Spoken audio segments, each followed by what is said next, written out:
બાકી કેમ છો? આશા કરું તમે બધા સ્વસ્થ અને મસ્ત થશો. તો આજે આપણી ડીશ બનાવીશું મોમોઝ. આપણે હેલ્ધી મોમોઝ બનાવીશું એટલે આપણે ઘઉંના લોટના મોમોઝ બનાવીશું. તો એના માટે ચલો મારી સાથે રાખો.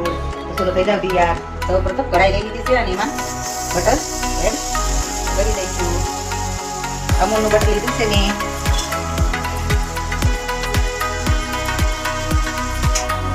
હવે આપણે એમાં જીરું એડ કરીશું અને થોડી વરિયાળી એડ કરીશું.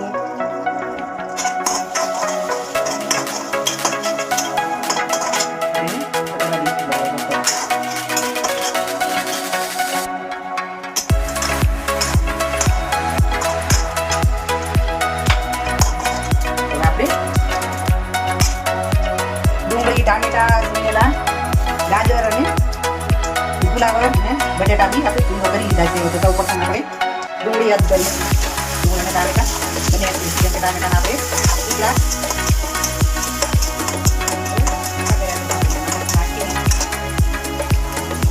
ટામેટા બરોબર કરવા દઈશું. સ્વાદ અનુસાર ધાણી, લીલા મરચા, આદુ અને લસણ થોડી પેસ્ટ નાખીશું.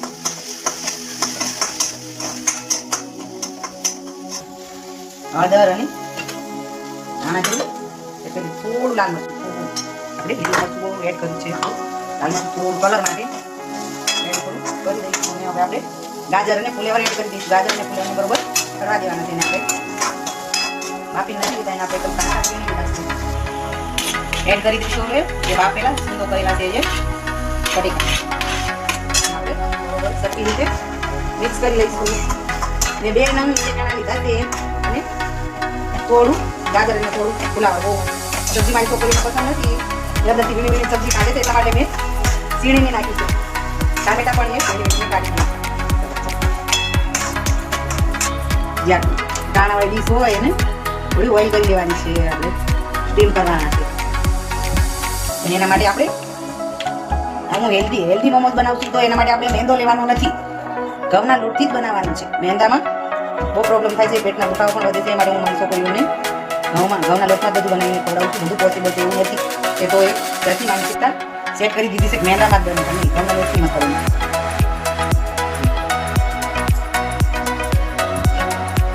આપણે નાની નાની રોટલી વણી લઈશું. આપણે થોડું સ્ટફી અને 2 ટુકડા ચીઝના પછી આપણે એને આવી રીતે મોડ કરતા જઈશું. સરસ રીતે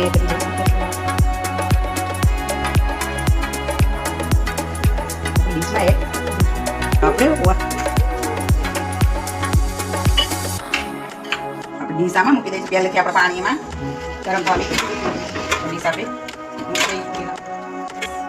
મૂકી દઈશું. આપણે આ બેને અમારે એક અલગથી બનાવ્યું છે, એને ખુદ ડિઝાઇન કરીશું. હવે આપણે ને ઢાંકી દઈશું.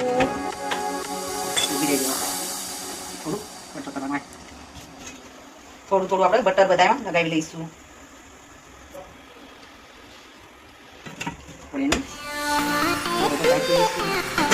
જોઈ શકો છો થઈ ગયા છે. આપણે એક પછી એક ડીશમાં લઈ લઈશું. ગરમ છે આપણે એક પછી એક બીજી ડીશમાં ટ્રાન્સફર કરી લઈશું. લગાવી લઈશું બધા. આપણે એને ફ્રાય કરી લઈશું. થોડું ચીલી ફ્લેક્સ અને ઓરિગાનો ઘી થોડું બે મસાલા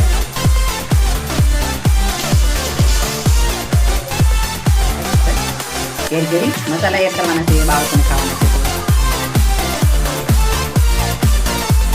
તો તૈયાર છે આપણા હેલ્ધી મોમો. એ પણ ઘઉંના લોટના.